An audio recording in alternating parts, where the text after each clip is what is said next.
Fala galera! Tudo beleza com vocês? Hoje vamos trazer um giro com as melhores análises e reações dos jogos da primeira rodada do Paulistão. Mas antes de começar, não esqueça de deixar o like e se inscrever no canal.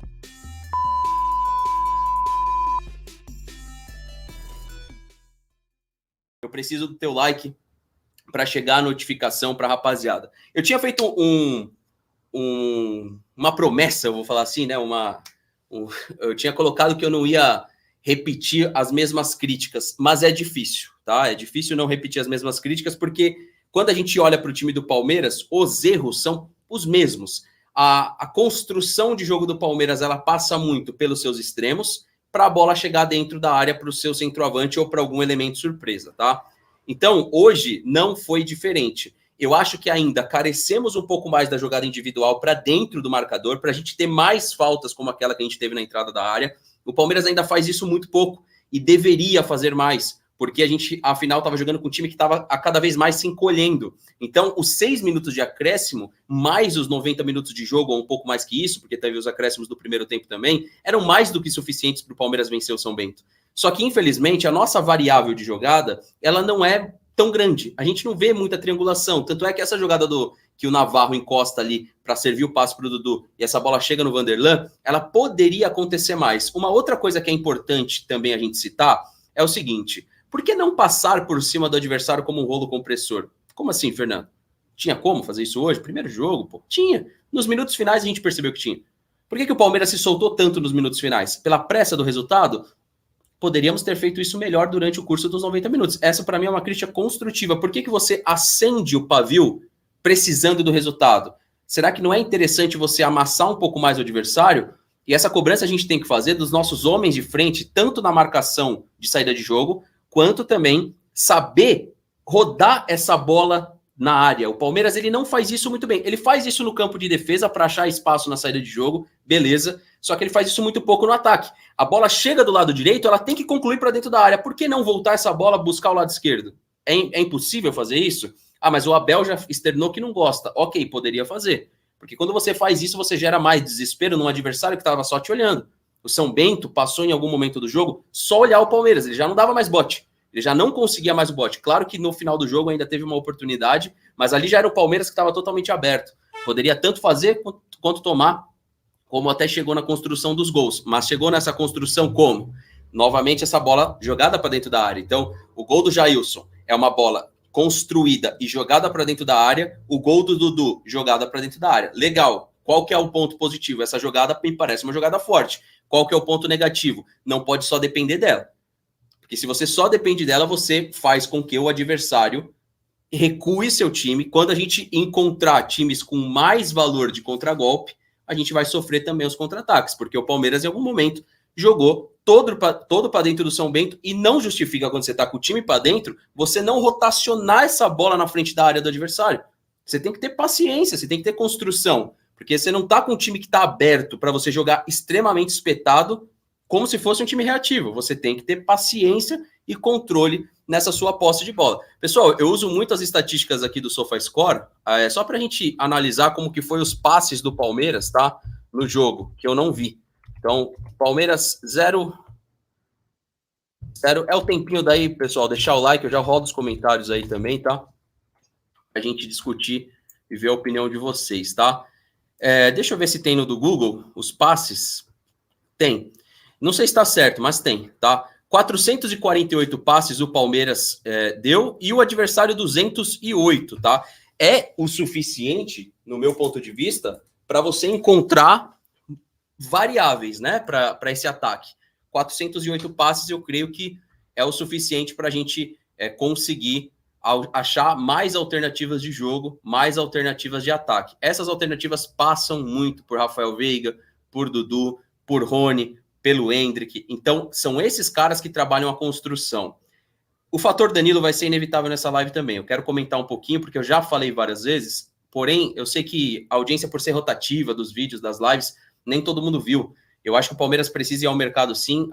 Perder o Danilo foi uma perda significante para o time do Palmeiras. Muito do que eu enxergo do Palmeiras competitivo passa pelo Danilo. Muito do crescimento do Zé Rafael passa pela dupla com o Danilo. Eu não consigo enxergar o mesmo sucesso, tá, galera? E quando eu falo não consigo, não quer dizer que não vai ter. Eu só não consigo enxergar o mesmo sucesso na dupla Jailson e Zé Rafael, que a gente viu em Danilo e Zé Rafael. Eu não consigo enxergar.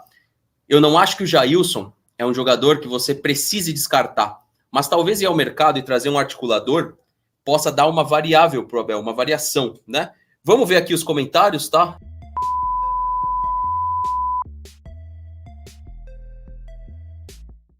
Pelos jogadores que foram contratados, pela capacidade do Odair, mas não foi o que se viu. O Santos foi dominado durante o jogo pelo Mirassol, gente, pelo amor de Deus, dentro da Vila Belmiro, com quase 15 mil pessoas, na verdade, 13.500 torcedores estiveram na Vila Belmiro, né?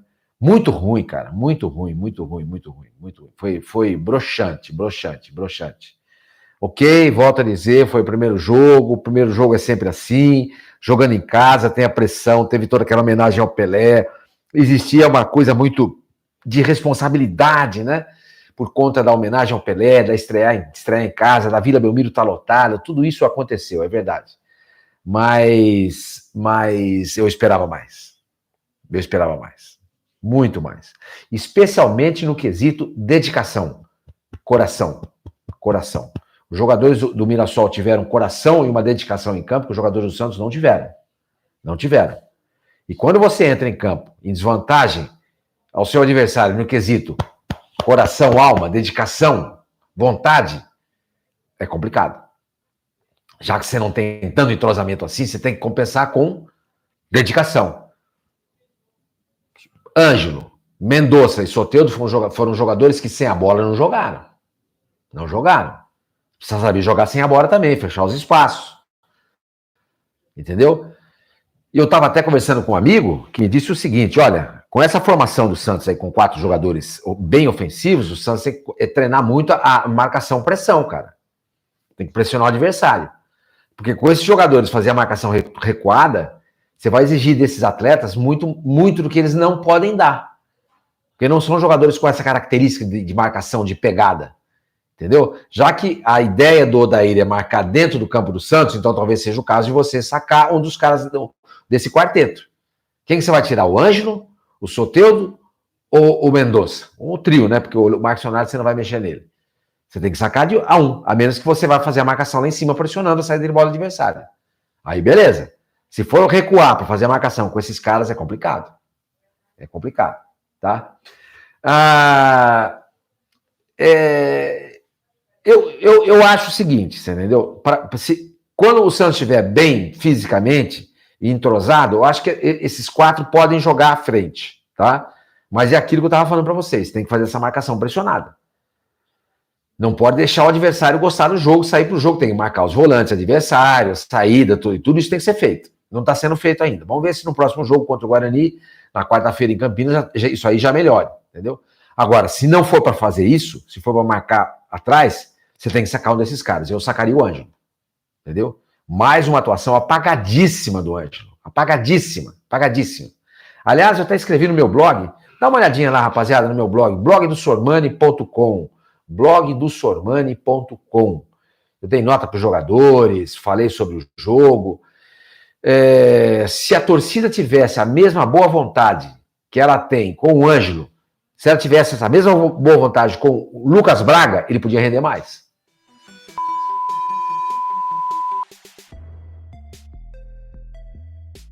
Só quer arrumar encrenca. É o primeiro jogo? Mas eu vou vir aqui e vou ficar falando, não, gente, é o primeiro jogo, a gente não pode falar nada, nós não podemos ser injustos, é o primeiro jogo. Rapaziada, foi o primeiro jogo também do Bragantino, entenderam? Não foi só o Corinthians que teve o primeiro jogo, não foi só o Corinthians, também foi o primeiro jogo da equipe do Bragantino. E, enfim, é assim que funciona. Entenderam? E o Corinthians não jogou nada. Coisas boas aconteceram nesse jogo do Corinthians hoje, coisas que nós podemos elogiar do que aconteceu nesse jogo. Cara, o Roger Guedes demonstrou força de vontade, Roger Guedes correu, o Maicon, sinceramente, eu não consegui ver o Maicon. Um dos aspectos problemáticos do Corinthians, igual ao ano passado, é o meio-campo. Eu sempre falo a vocês, o Corinthians sem o Renato Augusto e sem o Yuri Alberto foi um catado. O Corinthians sem Renato Augusto e sem Yuri Alberto não conseguiu construir jogadas. O Corinthians é totalmente dependente de alguns jogadores. O Corinthians não tem elenco. O Corinthians não tem jogadores que possam suprir as saídas de determinados atletas, como, por exemplo, saiu o Renato, entrou o Duqueiroz. O Duqueiroz foi o jogador que o treinador do RB Bragantino deu mais liberdade tática, porque aquele negócio, a natureza cuida. Todas as chances de finalizações o Duqueiroz mandou na lua. No lugar do Yuri Alberto, entrou o Júnior Moraes. O Júnior Moraes demonstrou um esforço na hora de tentar roubar uma bola ou outra, mas ele não é para isso, é um jogador ofensivo. E sem o Renato, a bola não chega, o Corinthians não constrói jogadas. Então, sem o Yuri Alberto e sem o Renato Augusto, o Corinthians foi um catado, rapaziada. Foi um catado. Infelizmente, eu sou obrigado a falar isso aqui para vocês, já no primeiro jogo do Corinthians dessa temporada de 2023. Fernando Lázaro, novo treinador Fernando Lázaro. O que eu posso falar para vocês do Fernando Lázaro? O Fernando Lázaro passou ileso nesse jogo de hoje, capitão? Só os jogadores? Entenderam? Não. Fernando Lázaro, primeiro. Fernando Lázaro, rapaziada, eu sei que é o primeiro jogo. Eu tenho total consciência. Só que eu não vou vir aqui e ficar falando, foi o primeiro jogo, foi o primeiro jogo, foi o primeiro jogo, foi o primeiro jogo, foi o primeiro jogo. Não dá. Eu tenho que explanar para vocês o que eu vi de errado e que procurem corrigir. Entenderam? Vamos para o Fernando Lázaro, o nosso treinador. Eu vi o Fernando Lázaro engessado. Começou no 4-4-2, de repente o time se desloca e vai pro 4-1, sabe? 4-1-4-1 do Silvinho. Um Corinthians sem aquela organização tática, isso é normal de começo de temporada, mas o que eu vi no Fernando Lázaro, parecido com o Silvinho, são as alterações. Quantas alterações o Corinthians fez? O Corinthians fez 3 alterações. Uma por obrigação, uma porque o Fausto Vera se machucou, e outras 2 que ele fez, tirou o Júnior Moraes e tirou o Duqueiroz, para colocar o Wesley e também para colocar o Rony. Olha para vocês verem, a opção do Corinthians é o Rony. Só se de repente eu fiquei tão estressado com esse jogo, eu não consegui prestar atenção se de repente o Corinthians fez outras alterações. Eu vou até confirmar aqui, antes que eu reclame, esteja reclamando, falando besteira, mas até onde eu vi, o Fernando Lázaro só fez 3 alterações.